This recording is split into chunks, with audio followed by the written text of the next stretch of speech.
Good evening நண்பர்களே. Okay, நான் இன்றைக்கி ஃப்ரிட்ஜ் பாக்ஸு ரெடி பண்ண போகிறேன். ஸோ இந்த ஃப்ரிட்ஜ் பாக்ஸை நான் எப்படி ரெடி பண்ணியிருக்கேன்றதை போடுறேன். இதில் ஏதாவது ஃப்ளா இருந்தாலும் குறைகள் இருந்தாலும் சொல்லுங்கள், இல்லை புதுசாக இருக்கவங்களுக்கு இது ஹெல்ப்ஃபுல்லாக இருந்தாலும் யூஸ் பண்ணிக்கோங்க. இந்த ஃப்ரிட்ஜ் பாக்ஸ் 100 ருபீஸ்க்கே கிடைக்கும்.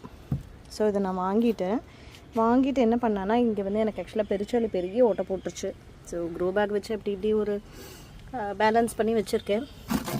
அப்புறம் முக்கியமாக ட்ரெயின் ஹோல்ஸ் ரொம்ப கேர்ஃபுல்லாக நம்ம பார்த்துக்கணும். ஃப்ரிட்ஜ் ஹோலில் ட்ரெயின் ஆகணும். தண்ணி ஸ்டெக்னட் ஆச்சுன்னா செடி அழுகி செத்து போயிடும், வேர் அழுகும். ஸோ ட்ரைனேஜ் ஹோல்ஸ் ரொம்ப கேர்ஃபுல்லாக இருக்கும். எனக்கு இதில் பெருச்சாலி போட்ட ஓட்டையே பெருசாக இருக்குது. ஸோ இது வழியெல்லாம் கொஞ்சம் தண்ணி சீப்பாகி போயிடும், பிரச்சனை இல்லை. அப்புறம் இங்கே பார்த்திங்கன்னா இது நானே போட்டுக்கிட்டேன். ஓட்டை போட்டு ஒரு பிவிசி பைப்பு ஃபிட் பண்ணிக்கிட்டேன். கீழே பார்த்திங்கன்னா இருக்கா. ஸோ இதுக்கு எனக்கு 2 பர்பஸ் ஆகும். ஒன்று ட்ரைனேஜ் வாட்டர் மழை டைமில் எக்ஸ்ட்ரா போயிடும். இன்னொன்று ரொம்ப தண்ணி ஊற்றும் போது அந்த உரம் தண்ணி எக்ஸ்ட்ரா ஆகி வெளியே போயிடுச்சுன்னு வச்சுக்கோங்களேன், அந்த இடத்துல கீழே ஏதாவது ஒரு பாத்திரம் வச்சு எடுத்துடலாம். அந்த தண்ணியை நம்ம திரும்ப ஒரு யூஸ் பண்ணிக்கலாம். So double purpose. இது என் வீட்டில் சும்மா அந்த குப்பையில் இருந்துதா. ஸோ அதுக்குள்ளே மண் போய்ட்டோம்னா, அதனால் இது மேலே வச்சுட்டு இதுக்கு மேலே நான் I will start filling layer by layer. So இப்போ ஃபஸ்ட்டு என்ன பண்ண போகிறோன்னா, கொஞ்சம் ஒரு இன்ச் ஆஃப் நம்ம நார்மல் சாயில். ஏன்னா இது ஏன் நார்மல் சாயில் போடுறேன்னா, கம்போஸ்டான மண் மேலே டாப் லேயரில் போட்டால் செடிக்கு டக்குன்னு கிடைக்கும் இல்லையா. அதனால் இது கீழே இருந்தால் இது மக்கி மெதுவாக உரமாகிக்கிட்டால் பிரச்சனை இல்லை. ஸோ இது ஜஸ்ட் கொஞ்சம் ஒரு சின்ன லேயர், ஒரு 1 இன்ச்சு. அதுக்கு மேலே நம்ம மக்கள் இதெல்லாம் போட்டுக்கலாம். மக்களுக்காக கொஞ்சம் நாய்ஸியாக இருக்கும் வீடியோ, அட்ஜஸ்ட் பண்ணிக்கோங்க.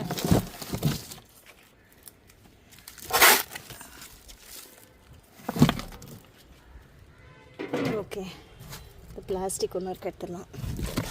ஐ திங்க் போதும். இது சின்னதாக ஒரு லேயர் போட்டிருக்கேன். ஓகேவா. இப்போ என்ன பண்ணலாம் அப்படின்னா, இந்த காஞ்ச இலை இருக்கு இல்லையா, இந்த காஞ்ச இலைகளை ஃபில் பண்ணிக்கலாம் இதில்.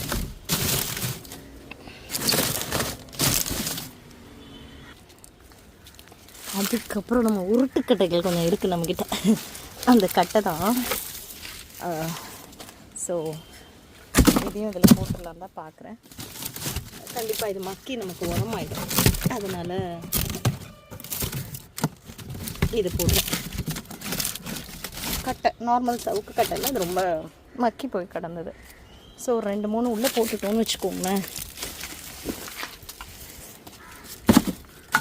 கட்டை போட்டுருக்குன்னா இது மெதுவாக ஆகட்டும், நமக்கு அவசரமே கிடையாது. கீழே இருக்கிறனால அது மக்கி நுண்ணுயிர்கள் வாழ்கிறதுக்கான இடம்னு சொல்லுவாங்க. ஸோ இது என்னோடய ஃபஸ்ட்டு ட்ரை. இது மாதிரி கட்டை போடுறேன் நான். ஓகேவா. இது பார்த்திங்கன்னா, இது இந்த புளிச்ச மோர், கஞ்சி தண்ணி இதெல்லாம் ஊற்றி எப்போவுமே ஒரு பக்கெட்டில் வச்சுருப்பேன் நான். ஸோ இது என்ன செஞ்சுக்க போகிறோம் அப்படின்னா, இது ஒரு பக்கெட் ரெடியாக வச்சுட்டு நம்ம ஒவ்வொரு லேயருக்கும் அந்த காஞ்சலாம் போடுறோம் இல்லையா, அப்போது இதை கொஞ்சம் குளிச்சு விட்டோன்னு வச்சுக்கோங்க. அது மக்கறதுக்கு இதுக்குள்ளே இருக்கிற நுண்ணுயிர்கள் ரொம்ப ஹெல்ப் பண்ணும் அதுக்கு. ஸோ இந்த ஒரு பக்கெட்டை அங்கே ரெடியாக வச்சுக்கலாம். ஸோ நல்ல கான்சன்ட்ரேட்டட் தான். அதனால் ஜஸ்ட் இதில் ஒரு மக்கு தான் போட்டுட்டு இந்த ஒரு 10 லிட்டர் பக்கெட்டை ஃபில் பண்ணிக்கிறேன் நான். ஃபில் பண்ணிவிட்டு நம்ம இடையில அதை போட்டு விடலாம். ஓகே, இப்போ என்ன செய்ய போகிறோன்னா, இந்த புளிச்ச தண்ணி இருக்குது சொன்னால அதெல்லாம் இது மேலே கொஞ்சமாக ஊற்றி நனைச்சி விட்டுடலாம். நிறைய ஊற்றினாலும் கீழே ஓடி போயிடும், அதனால் வேஸ்ட்டு தான். இப்போதைக்கு ஜஸ்ட்டு சும்மா அப்படி லைட்டாக நனைகிற மாதிரி ஊற்றிக்கலாம். ஓகே, இப்போ அடுத்த லேயர் இது மேலே திரும்பவும் அந்த மண் போட்டுட்டு, அந்த நர்சரி மண் இருக்குதுன்னு சொன்னால அதை போட்டுட்டு க்ளோஸ் பண்ணிவிட்டு அடுத்த லேயர் திரும்ப பார்க்கலாம். ஸோ இப்போ இந்த கட்டை எல்லாம் போட்டிருக்கேன்ல, அதுக்கு மேலே இந்த மண், அதாவது நான் சொன்ன நர்சரி மண், பெரும் செம்மண், அது ரொம்ப குழக்கூடம் ஆகிடும்ல. அதனால் நான் என்ன பண்ணியிருக்கேன், எம்சாண்ட் கொஞ்சம் மிக்ஸ் பண்ணுறேன், ஈக்குவல் அமௌண்ட்டை, கொஞ்சம் ட்ரைனேஜ்க்காக. இந்த சாயில் இந்த கடைசி லேயருக்கு மட்டும்தான் போடுவேன். மேலே லேயரில் இது வராது, ஃபுல்லாக என்னோடய கம்போஸ்ட் சாயில் தான் வரும். ஸோ அதுக்காக ட்ரைனேஜ்க்காக கொஞ்சம் எம்சாண்டு ஆற்று மணல் இருந்தால் போட்டுக்கோங்க. அது என்கிட்ட இல்லை, எம்சாண்ட் இருந்தது போட்டிருக்கேன். ஈக்குவல் அமௌண்ட்டில் மிக்ஸ் பண்ணியிருக்கேன் நான். ஸோ இதை வந்து நான் இப்போ மிக்ஸ் பண்ணி உங்களுக்கு ஃபில் பண்ணிவிட்டு காட்டுறேன். ஓகே, இப்போ இந்த சாயில் ஃபுல்லாக மிக்ஸ் பண்ணியிருக்கேன் இல்லையா, இந்த ஒரு லேயரை க்ளோஸ் பண்ணுற மாதிரி இந்த மண்ணை மட்டும், இந்த ஒரு லேயருக்கு மட்டும் இந்த மண்ணை நான் வந்து ஃபில் பண்ணிவிடுவேன். ஓகே, ஸோ இப்போது காஞ்சது போட்டாண்டே அடுத்தது இப்போ என்ன பண்ண போகிறேன்னா இந்த க்ரீன் லீவ்ஸு, இது நைட்ரஜனுக்கு, அது கார்பன், இது நைட்ரஜன். ஸோ அதே மாதிரி இப்போ பச்சை இலையும் எடுத்து ஃபில் பண்ணிவிட்டு இதுக்குள்ளே போட்டுட்டு திரும்ப ஒரு லேயர் ஆஃப் மண் மூடிட்டு அடுத்த லேயர் போடணும். ஸோ இப்போது பார்த்தீங்கன்னா ஃபுல்லாக இந்த க்ரீன் லீவ்ஸு நல்லா ஒரு பெட், ஒரு லேயர் அப்படியே போட்டிருக்கேன். இந்த தோட்டத்தில் கீழே கட் பண்ண ப்ரூன் பண்ண பிளான்ஸ்லாம். ஸோ அந்த க்ரீன்ஸ் எல்லாம் போட்டு இப்போ திரும்பவும் கொஞ்சம் இந்த காஞ்ச ஓலை, கற்பூரவல்லி இலையோட இந்த காஞ்ச கிளைகள், அப்புறம் கொஞ்சம் இலை எல்லாம் இருக்குது, அதை எடுத்துகிட்டு வந்து போடலாம். ஸோ அதுக்கு மேலே ஒரு லேயர் காஞ்ச இலை, என்னென்னா அசோகா லீஃபு அப்புறம் கொய்யா இலை இதெல்லாம் கீழே காஞ்சிருந்ததா. ஸோ எடுத்துகிட்டு வந்து அது ஒரு லேயர் போட்டாச்சு. ஸோ இப்போ இந்த லேயர் போட்டதுக்கப்புறமா திரும்பவும் என்ன பண்ணலான்னா இந்த மைக்ரோபியல் சொல்யூஷன், அதாவது மைக்ரோபியல் சொல்யூஷன்னா ஒன்றும் இல்லை, புளிச்ச அரிசி கழுவுன தண்ணி, மோர், கொஞ்சம் கஞ்சி தண்ணி, இது வந்து அது மேலே டாப்அப் பண்ணிக்கிட்டே இருந்தோன்னா அந்த பக்கெட்டில் எப்போவுமே தண்ணி இருந்துகிட்டே இருக்கும். ஸோ பேரண்ட் சொல்யூஷன் அதில் இருக்கும் இல்லையா, அதனால் அது வந்து நல்லா மக்கிக்கிட்டே இருக்கும் நமக்கு.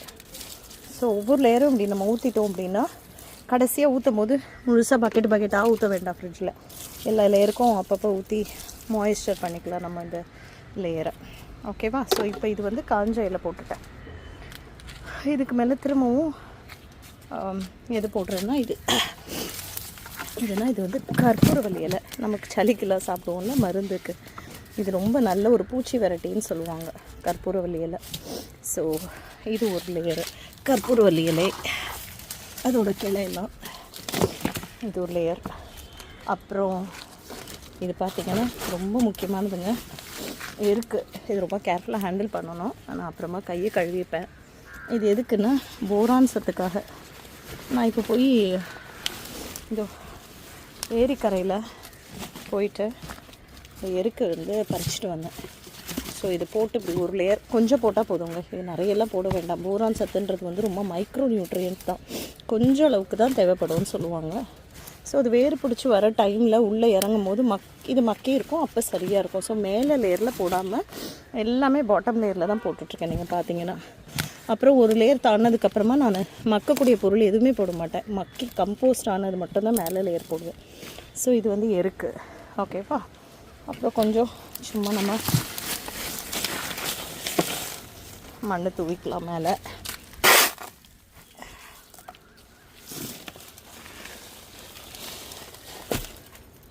சொல்லுங்க, நல்லா குத்திக்கலாம். இல்லை மண் இறங்கணும், இல்லை வெறும் இது காற்றாக இருக்கும். ஸோ ஓகே, இது போதும். எருக்கு வந்து இது போதும். இது நான் எருக்கு கரைசலுக்காக கொஞ்சம் வச்சுருக்கேன். அப்புறம் என்ன பண்ண போகிறேன் அப்படின்னா, இது பாருங்கள், இந்த க்ளீன் பண்ணலாம் மாடி. இப்போது ஹஸ்பண்ட் க்ளீன் பண்ணி கொடுத்தாருன்னு சொன்னேன் இல்லையா. ஸோ அப்போ இந்த சவுக்கு கட்டையோட பீசஸ்ஸு காஞ்சி குட்டி குட்டி கம்புலாம் இருக்குது. இது அப்படியே எடுத்து உள்ளே கொட்டிட போகிறேன். ஓகே, இதோ கொட்டிட்டேன் பாருங்கள். இல்லை பேப்பர் ஒன்றும் பிரச்சனை இல்லை, பட் பிளாஸ்டிக்ஸ் எதுவும் இல்லாமல் பார்த்துக்கணும். இப்போ அது ஃபுல்லாக இருந்ததெல்லாம் கொட்டியாச்சு பார்த்திங்கன்னா. இப்போது இது வந்து ஆக்சுவலாக அந்த இடத்துல மழையிலலாம் இந்த மக்கி காஞ்சி போன அதெல்லாமும் கூட இருக்குது அந்த இதெல்லாம். ஸோ இது வந்து அந்த கட்டைகளோட உடஞ்ச பீஸு, தோல், ஸோ இதெல்லாம் இருக்கட்டும். ஓகேவா? ஐ திங்க் இதுதான் நான் போடக்கூடிய இப்போ மக்காத பொருளோட லாஸ்ட் லேயர். இதுக்கு மேலே வந்து சீக்கிரமாக மக்கக்கூடிய பொருட்கள் ஒரு லேயர் மண் டாப் பண்ணிவிடுவேன்.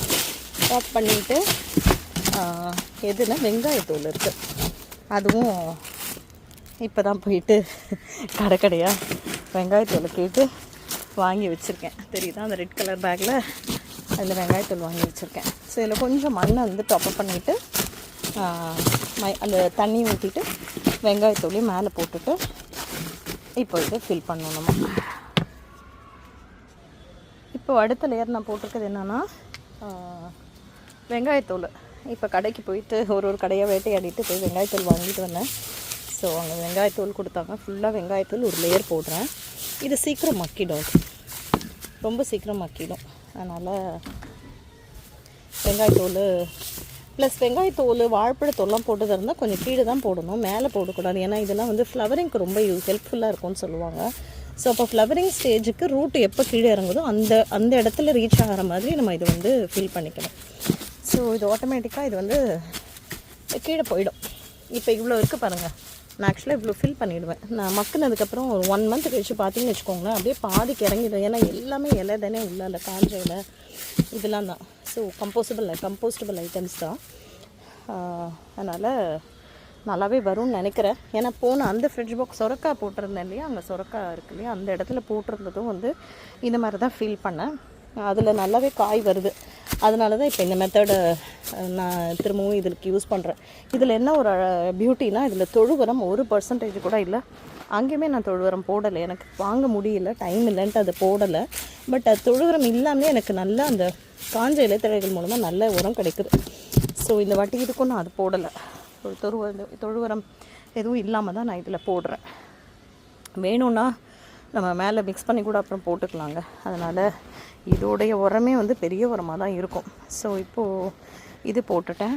அடுத்தது வந்து மண் தாங்க, அவ்வளோதான். மண்ணுனா இது வரைக்கும் நான் போட்டிருந்தது எதுனா நர்சரியிலேருந்து வாங்கின செம்மண்ணும் மணலும் கலந்து போட்டேன். இப்போ இனிமேல் இது போட மாட்டேன். ஏன்னா மேலே இது வந்துருச்சு இல்லையா, அங்கே ஃப்ரிட்ஜ் பாக்ஸ்லேருந்து நான் எடுத்து கழிச்சு போட்டிருக்கேன். அந்த மண் கீழே பார்த்தீங்கன்னா இருக்கும் இதெல்லாம். இப்போ இது ஃபில் பண்ணனா எனக்கு ஃப்ரிட்ஜ் பாக்ஸில் ஃபில் ஆகிடும். இது எல்லாமே மக்கின மண் தான். ஸோ இப்போ டாப் லேயரில் போட்டுட்டு என்னோடய ஃப்ரிட்ஜ் பாக்ஸை வந்து நான் க்ளோஸ் பண்ணிடலாம். பேக்கிங்கை வந்து க்ளோஸ் பண்ணிடலாம். இருட்டி போச்சுங்க, காலையில் வந்தது. I had a very good day today. So fridge box fill பண்ணிகிட்டு இருந்தேன் இல்லையா, முடிஞ்சு போச்சு. கம்ப்ளீட்டாக ஃபில் பண்ணி அந்த மைக்ரோபியல் சொல்யூஷன் வச்சுருந்தேன்ல, அந்த புளிச்ச மோர், அப்புறம் இலையெல்லாம் கூட ஒரு டப்பில் போட்டு ஒரு 2 months வச்சுருந்தேன், நைட்ரஜன் ரிச் சொல்யூஷன். ஸோ அதையும் இதில் ஊற்றி வச்சுருக்கேன். நாளைக்கு வந்து காலையில் மூடாக்க போட்டு விட்டுக்கலாம். போட்டுட்டு ஒரு 2-3 days கழித்து நான் தக்காளி செடியோ என்ன பிளான்ட் நடணுமோ இங்கே நட்டுக்கலாம். So this is my day today. செம்மையாக போச்சு. தேங்க்யூ. கொஞ்சம் லாங் வீடியோவாக தான் இருக்கும், பரவாயில்ல. உங்களுக்கு அது யூஸ்ஃபுல்லாக இருக்கும்னு நம்புகிறேன். நான் ஃப்ரிட்ஜை எப்படி கம்ப்ளீட்டாக ஃபில் பண்ணணுன்றதை போட்டிருக்கேன். இது கண்டிப்பாக வந்து நல்ல ஈல்டு கொடுக்கும், தொழு உரம் இல்லாமலே. அந்த மாதிரி ஃபீலிங் தான் இது. ஸோ போட வெஜிடபிள்ஸ் என்ன ஈல்டு கொடுக்குதுன்றதை பார்க்கும்போது நமக்கு இன்னுமே நல்லா புரியும். ஸோ யூஸ்ஃபுல்லாக இருந்துச்சுன்னா லைக் பண்ணுங்கள், ஷேர் பண்ணுங்கள். தேங்க்யூ. பாய் பாய்.